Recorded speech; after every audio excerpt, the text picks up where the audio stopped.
Hey everyone, welcome to the NRL Round 12 Try Scorer Preview video. Here I'm going to go through all the players I have shortlisted as the most likely try scorers based off statistical data for the upcoming games this weekend, which we only have 5 games, but we still have 3, 4, 5, 6, 7, 8, 9 try scorers across these 5 games.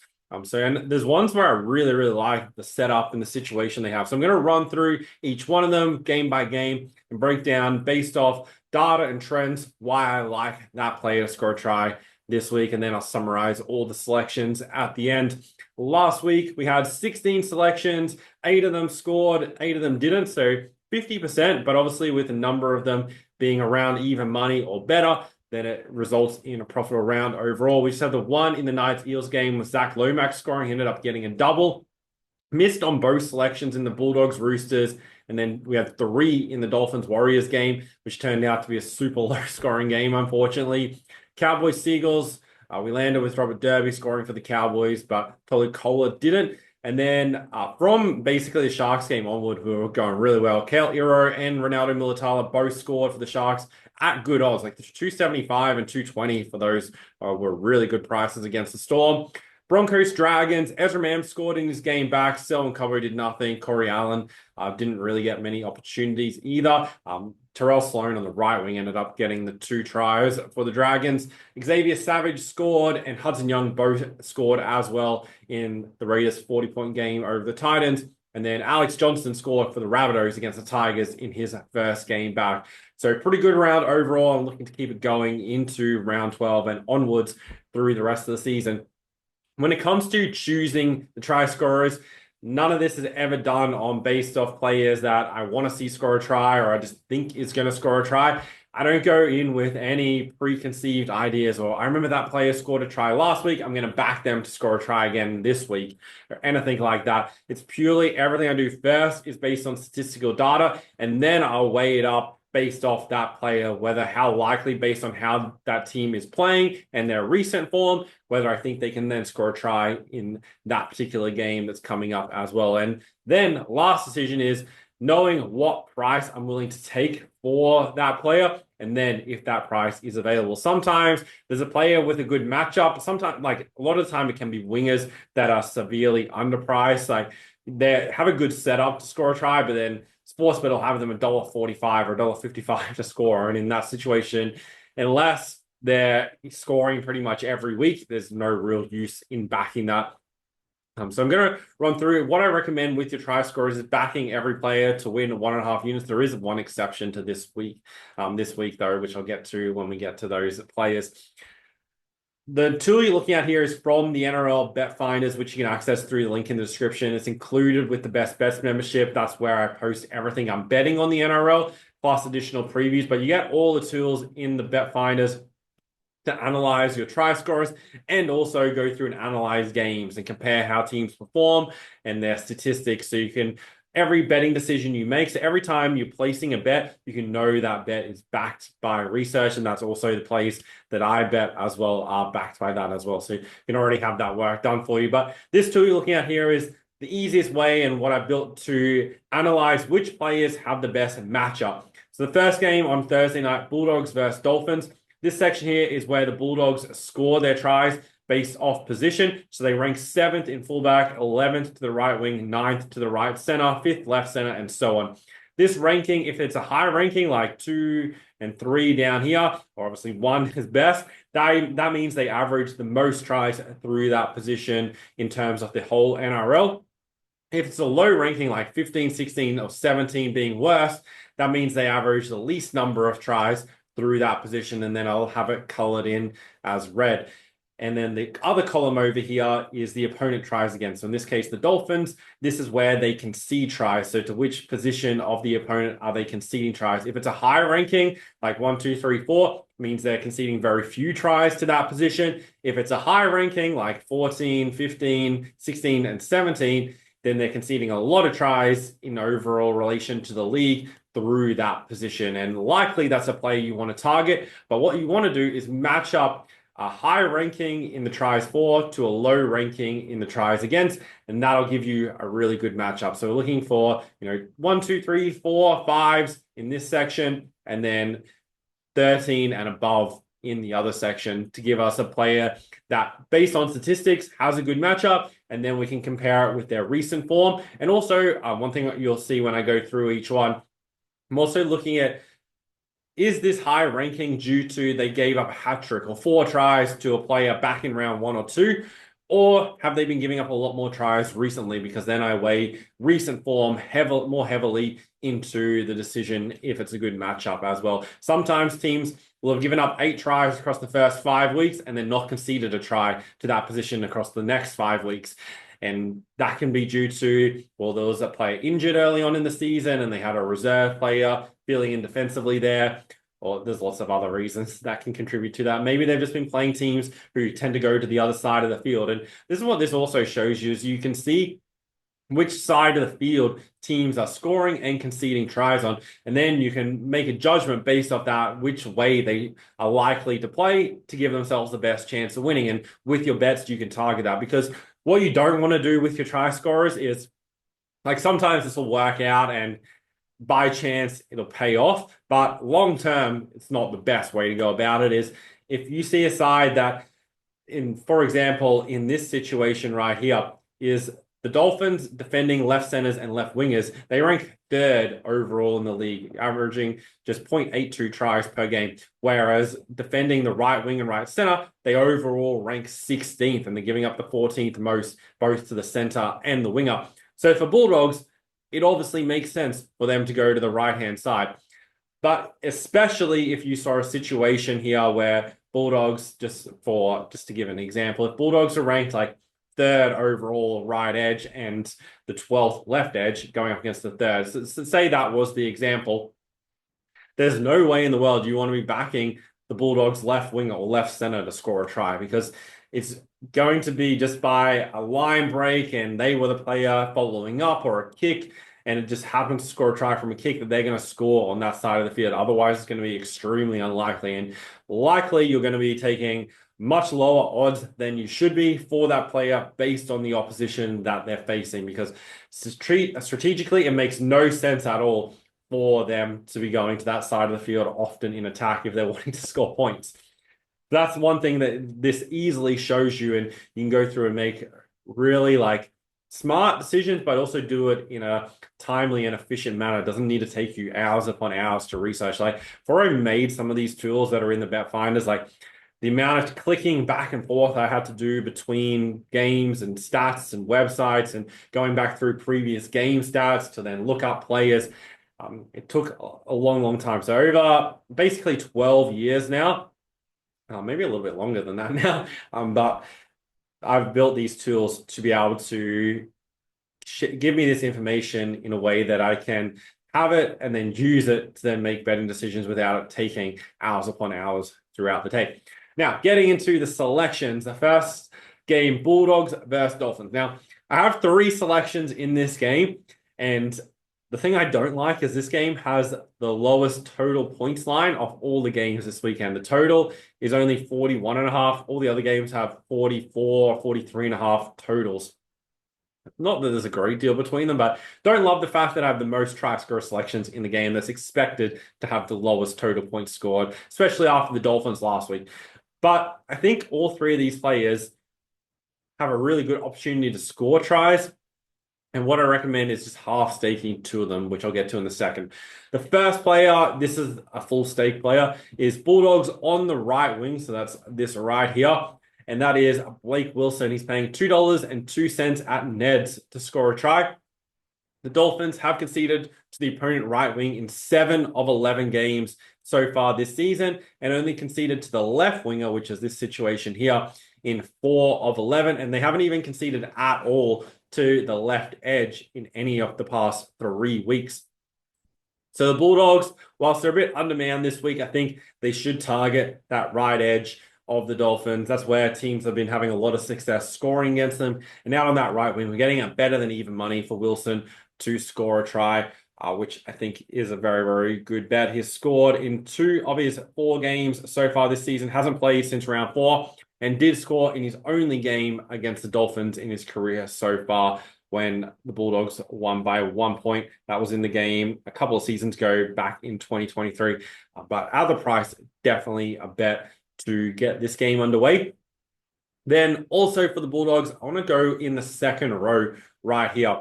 And obviously you have three players to choose from, the second rowers and then the lock forward. I'm going to go with Viliami Kikau, as Hayes and Haywood are both very unlikely to score a try, but Kikau at $3.50, which is also at Neds. Neds and Bet365 seem to be your like top two for try score odds based on the selections I have. There's only one that TAB are top odds on out of all the 9 selections. But with kick out, the Dolphins have conceded to the opponent's second row in 3 of the last 4 games. And Bulldogs ranked number 2 in scoring through this position. And Bulldogs second rower has scored in each of their last 9 games. So they're finding a lot of tries through this position. And of the 3, like kick out is the one who scored in each of the last 2 games. And against the Dolphins, had 2 games against them and scored in 1 of them. So 50% strike rate from a real limited sample size.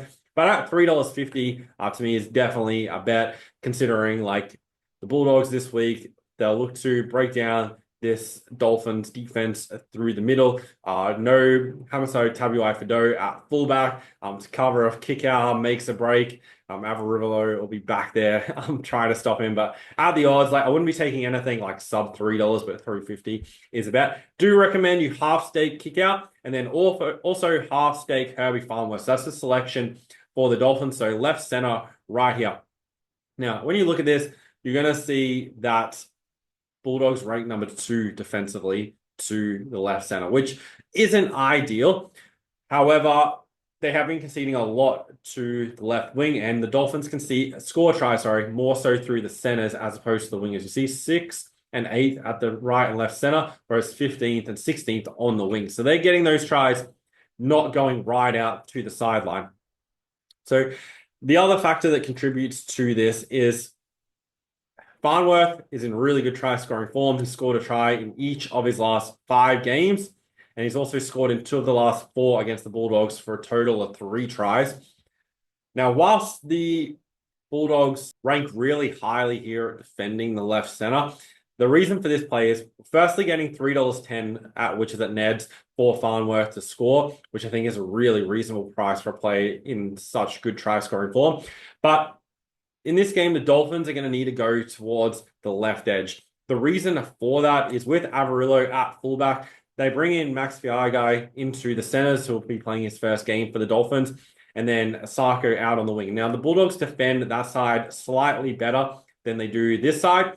And so with that in mind, like you still have the combination of Farnworth and Jack Bostock on that left edge, and the Dolphins should try and go to that consistently as the better option in terms of finding tries. It's also where the Bulldogs can see the most tries is at left wing. But I just rather the $3.10 around Farnworth as opposed to Jack Bostock, who's around the low 2s, like 230 to 245. So Farnworth is going to be the player. Recommend you half stake him as well. So Blake Wilson, the full stake, and then kick out and Farnworth both half stake. So if you're betting to win 1 unit, bet to win half unit. If you're betting to win 1.5 units, bet to win 0.75 units. That makes sense. Also, did look closely at Jermaine Asako, purely just based off his record against the Bulldogs. He scored a try in each of the past 4 games against them. And the Bulldogs have also conceded to the right wing in 3 of the last 4 games, in a total of 5 tries. So definitely don't think he's a bad option either. Like Asako, Farnworth, and also Bostock, one of those 3 will probably score a try, but with Farnworth being the highest price of the 3 and having, that good try scoring form where the other 2 don't really, he's the way that I've elected to go. Eels versus Seagulls. Just the 2 plays in this game. They're both on the Seagulls side. With Lomax and Mose down the side, I struggled to find a good setup here for any of the Eels players. I think their attack really struggles. The right wing's probably like their best option. They'll need to go to that side. However, they're not scoring tries over there. You have Adokar on the left wing, but the Seagulls are the number 2 defense on that side. However, they did give up a couple of weeks ago 2 tries to Ronaldo Mulatalo on that left wing. But regardless, like Sean Russell, is playing on the right wing for the Eels this week, has only scored one try in 9 games this season. He's never scored in 3 games against Manly, so don't really want to back him. Isaiah Iongi at fullback is like probably the best option for the Eels, are just like bobbing up and scoring a try. He's paying around $3, so it was fairly close to being a bet, but Manly haven't conceded to a fullback in the past 4 games, so I don't think it's like a strong situation. And I don't have another game where I have 3 selections in Origin round where there's lots of mismatched teams going on.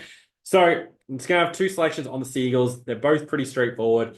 Firstly, on the right wing, that is Jason Saab. He's $1.80 at Bet365. The Eels have conceded to the right wing in 7 of 10 games so far this season. And Jason Saab has scored, if you go back to last year as well, scored in 12 of his last 16 games. That's back to round 14 last year. He scored in 3 of the last 5 versus the Eels as well. And at $1.80, we're getting somewhat close to even money. I think is a really good bet. Scored 2 last week versus the Cowboys, and really good try scoring for him. Just the only miss of his last 5 was against the Sharks. Then also for the Seagulls, we're going with fullback Tom Trbojevic. This is his 4th game back since injury and hasn't scored in any game back. I was at the Manly Sharks game a couple of weeks ago. Definitely like not getting that involved. Teams are doing well to keep him out of the game. I don't think Parramatta are going to be able to do that as well. Even though he hasn't scored in his last 4 games overall, this is a game where he can find a try. He scored in 3 of the past 4 versus Parramatta. And whilst the Eels rank 13th defensively, they're continuing to try every second game roughly against to the opponent fullback. Tom Trbojevic can score here. $2 at Bet365, which even money. If you go back long term, like he scores, I think 57% off games. So with that strike rate and even money odds, definitely happy to back him. So we're going with Saab and Trbojevic. Expect the Seagulls to target that right side. They score the most tries down that right edge. Trbojevic gets involved in the, like, how many times you see Saab or Trbojevic make a line break down that right edge and one of them ends up scoring the try. I think at least one, if not both of them, will score in this game, and hopefully both of them. Panthers, Knights, just the one play in this game, and it's for the Panthers. It's on the right wing. Paul Alamotti is $1.80 at Bet365. Penrith are very like undermanned side this weekend, but even against the Knights, I think they can still find points. The Knights struggle to defend the right wing.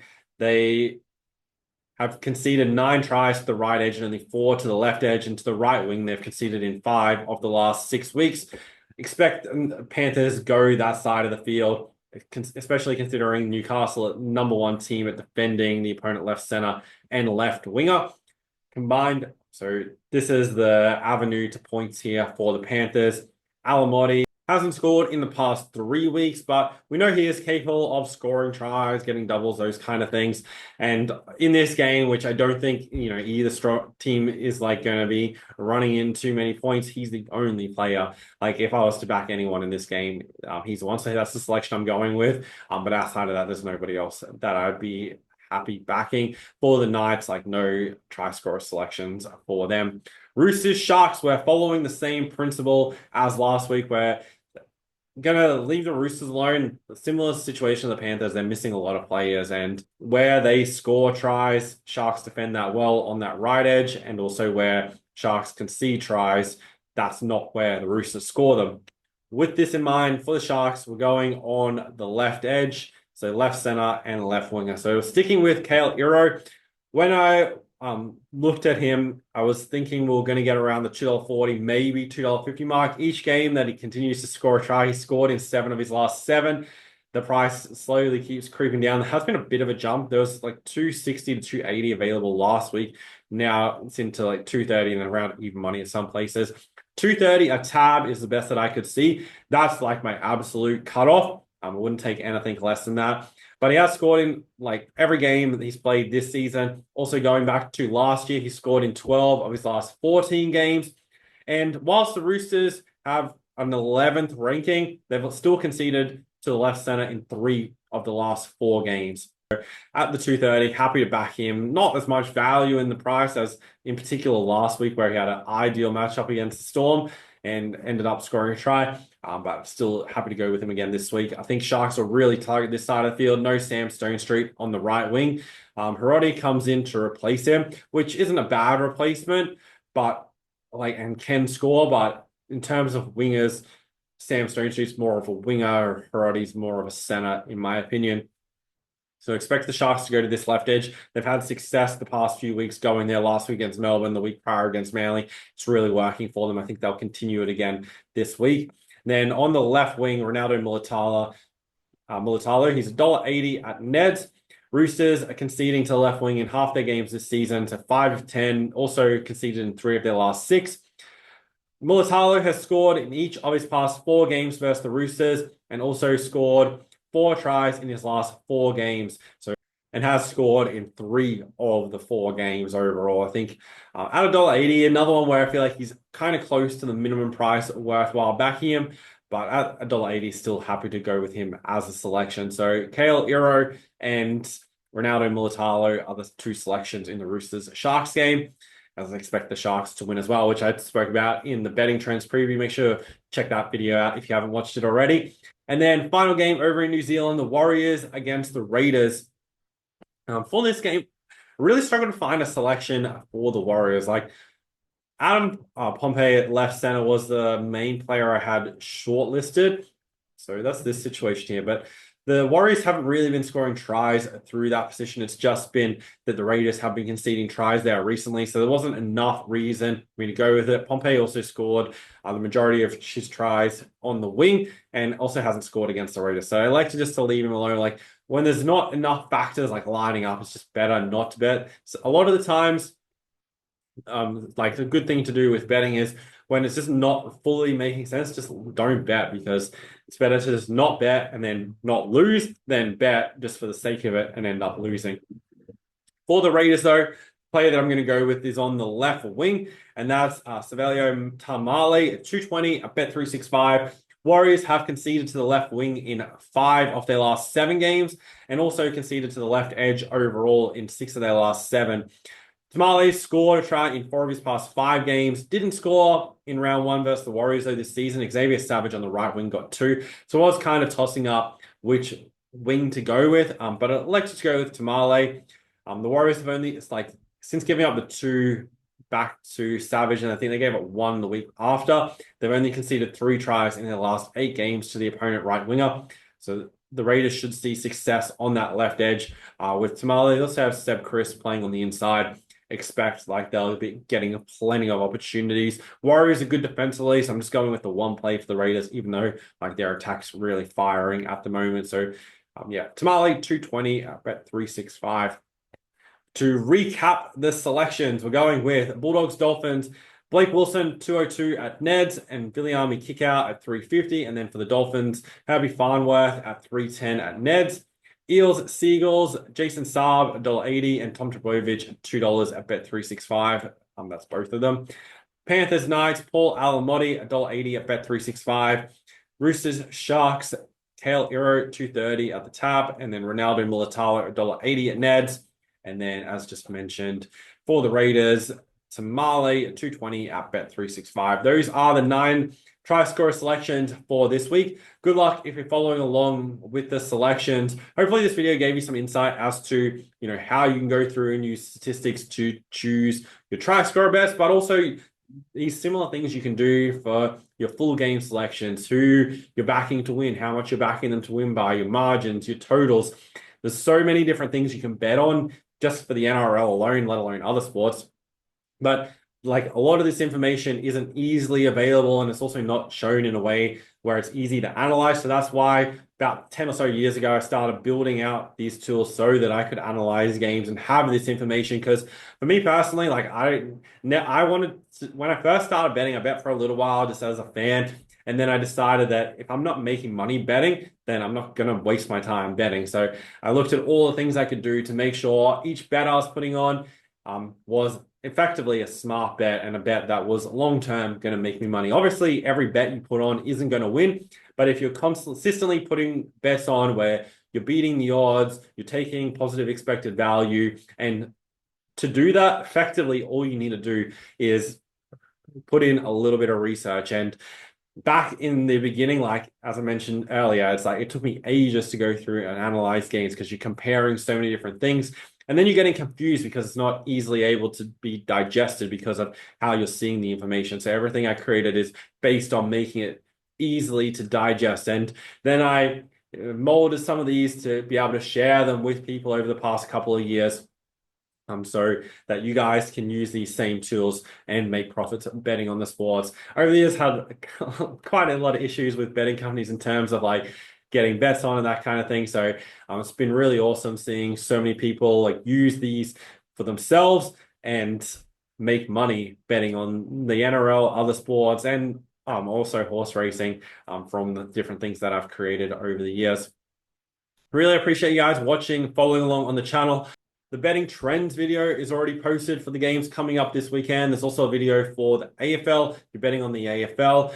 This weekend, we got horse racing on Saturday. We're right at 200 units profit for the year on horse racing. It's going in around 30% profit or just over 30% profit on turnover on horse racing this year. We only ever risk a maximum of 2 units on any selection. So if you're betting on horse racing or you just want to make more money from your betting accounts, definitely take a look at the racing show. Put the link to that in the description as well. On the website, you can go through and see all the results, check it all out.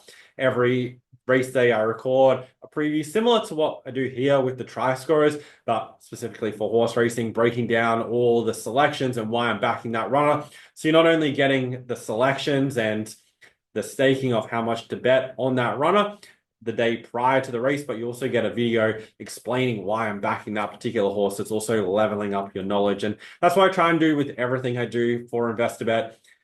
That's why I started this company to share this information, is so that everyone is not only making money, but they're also leveling up their knowledge, because I don't want anyone to be dependent on me. Like the more you can build up your skills and know how to analyze and research, obviously time's a factor, but a lot of these things help speed up the time. But the more you can build up the skills, the better decisions you make, the more money you make, just like a lot of different things in life.